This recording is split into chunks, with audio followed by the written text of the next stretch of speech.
Skuadra e Hajduk Splitit ka humbur 2-1 ndaj Varaždin në ndeshjen e parë të sezonit të ri në elitën e futbollit kroat. Në këtë ndeshje, asist bëri mes fushori i kombëtares shqiptare Adrion Pajaziti. Pajaziti asistoi te goli i vetëm i shënuar nga Pukstas në minutën e 56. Në këtë ndeshje, minuta nuk pati për dy lojtarë tjerë shqiptar, si Bruti dhe Raci, që janë edhe ata pjesë e Hajdukut të Splitit, por e ndoqën ndeshjen nga stoli. Transferimi i Mirlin Daku te Spartaku i Moskës pritet të zyrtarizohet së shpejti, por sulmuesi shqiptar nga Kosova po përballet me një situatë të pakëndshme, ende pa e veshur fanellën e klubit rus. Shkak janë bërë disa tifoz ekstremist të Spartakut. Bëhet fjalë për tifo grupin Crazy North, që ka dalë publikisht kundër afrimit të tij, duke përdorur gjuhë fyese dhe mesazhe me përmbajtje të rëndë ndaj shqiptarëve.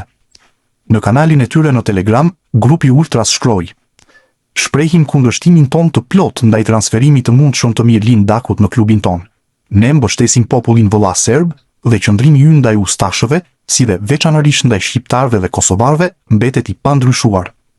Në anën tjetër, mesazhi në pankartë thuhet: "Fundërina shqiptare jashtë." Mbetet për t'u parë nëse këto reagime do të bëhen pengesë për transferimin e Dakut te Spartaku i Moskës, apo gjithçka do të finalizohet me sukses. Portieri shqiptar Simon Simoni zhgënjen në 2 ndeshjet e para në Superligën e Zvicrës. Skuadra e Luzernit pësoi sot humbje 3-0 ndaj Sionit, në ndeshjen e raundit të dytë të kampionatit. Ai ka pësuar 6 gola në 2 ndeshje. Vlen të theksohet fakti se në duelin e sotëm ndaj Sionit, golin e parë e shënoi shqiptari i Kosovës, Donat Rudhani, në minutën e 9. Trajneri i Genoas, Daniele De Rossi, ka folur dje pas miqësore së luajtur nga ekipi i tij ndaj Leicester, edhe për Mario Mitajn. Futbollisti nuk bëri debutimin e tij në këtë miqësore dhe trajneri shpjegoi se pse kishte lënë jashtë lojtarin, por duke mos kursyer elozhet për futbollistin e kuqezinëve që ju bashkua pak ditë më parë skuadrës. Ai ka cilësi të shkëlqyera, ofron shumë zgjedhje, e nxjerr ekipin mirë përpara me top dhe di si të shtyjë. Edhe fizikisht, pavarësisht se nuk është një dollap, ai ka shpejtësi, e mban, luan me cilësi dhe shkon përpara. Shumë i ngjashëm me Martin ose Angelino, këta mbrojtës të krahut që nuk janë gjigant, por din ku ta çojnë topin. Për sa i përket cilësisë dhe prekjes, ai do të na arrisë nivelin dhe kam ndjesinë se ai mund të luajë edhe në pozicionet e tjera në fushë. Tani le të shohim sa kohë kemi. Ai ndjehej mirë sot, por nuk doja ta rrezikoja. Ishim të lodhur ne nga udhtimi e lëre maj, të cilit i duhet i nënshtrohej vizitave mjekësore, fotove dhe firmave. E lash jashtë, por ai është në gjendje të mirë. Ai është pak prapa nesh në përgatitje, sepse ka bërë më shumë volum se sa intensitet, por nga të dhënat që kemi parë, ai do të jetë mirë së shpejti. Ishin fjalët e De Rossit për mbrojtësin e kombëtares shqiptare. Juventusi ka zyrtarizuar gjatë fundjavës afrimin e 2 sulmuesve të rinj. Bardhëzint blen më në fund Randal Kolomuanin dhe pastaj edhe Kerim Alajbegovic, duke shpenzuar për të 2 futbollistët shifra që mund të arrijnë deri në 90 milionë euro, në varësi të bonuseve. Por ndonse tani më në fund ka sulmuesit që kërkonte në dispozicion, trajneri Luciano Spalletti ka vendosur që të mos heqë dorë nga Armand Durnishi, sulmuesi i talentuar shqiptar, i cili prej 2 vitesh është pjesë e përfaqësueseve të moshave kuqezi, ka qenë që në startin e grumbullimit përgatitor, pjesë e lojtarëve në urdhrat e trajnerit. I afruar fillimisht për të bërë numër derisa të plotësohej skuadra, Durnishi ka luajtur rregullisht në miqësore deri tani, pasi Spalletti ka preferuar ta shohë në veprim.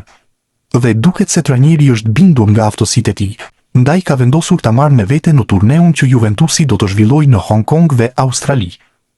Emri i Durnishit ishte përfshirë në listën e skuadrës që është nisur drejt Hong Kongut, ku të mërkurën Juventusi do të përballet me Chelsea, para se të udhëtojë drejt Australisë, ku do të luajë miqësore me Interin dhe Palermon. Skuadra e Brøndbyt shënoi fitore minimale 1-0 ndaj Viborgjit në ndeshjen e vlefshme për javën e dytë në elitën e futbollit danez. Golin e fitores e shënoi futbollisti shqiptar Olti Hyseni. 19 vjeçari shënoi me kokë në minutën e 80, pak minuta pasi u fut në lojë. Kujtojmë që dje Hyseni u prezantua te skuadra daneze dhe sot shënoi menjëherë gol që ja siguroi 3 pikë skuadrës së tij të re. Ai u bashkua me skuadrën e re nga radhët e danezëve të Sonderjyskes.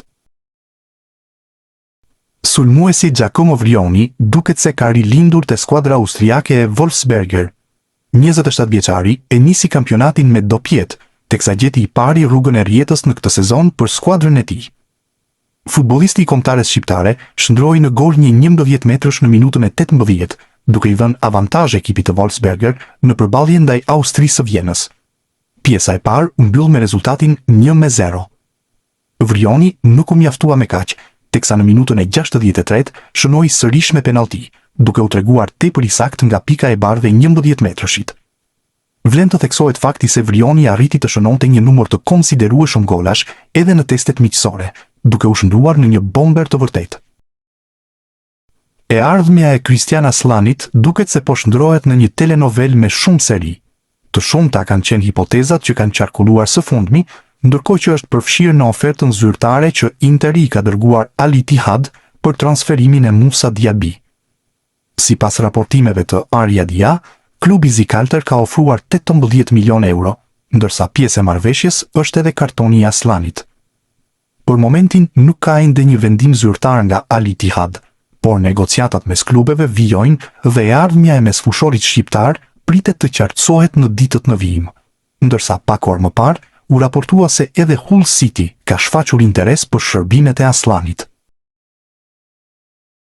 Mbrojtësi shqiptar Marash Kumbulla është shumë pranë një transferimi te Rayo Vallecano.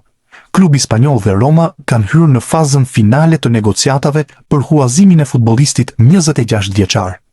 Sipas raportimeve, dy klubet po finalizojnë detajet e marrëveshjes, ndërsa procedurat e fundit pritet të përfundojnë së shpejti. Konfirmimi zyrtar i transferimit mund të vijë në ditët në vazhdim.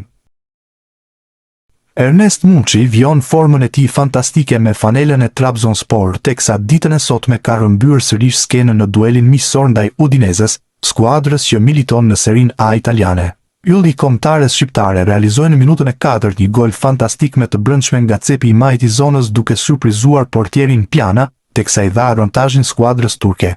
Munçi është shndruar në një nga lojtarët më të spikatur të momentit te Trabzonspori, teksa në sezonin e shkuar realizoi 11 gola dhe dha 3 asiste në 26 ndeshjet e kampionatit, duke fituar zemrat e drejtuesve të tifozëve të skuadrës turke.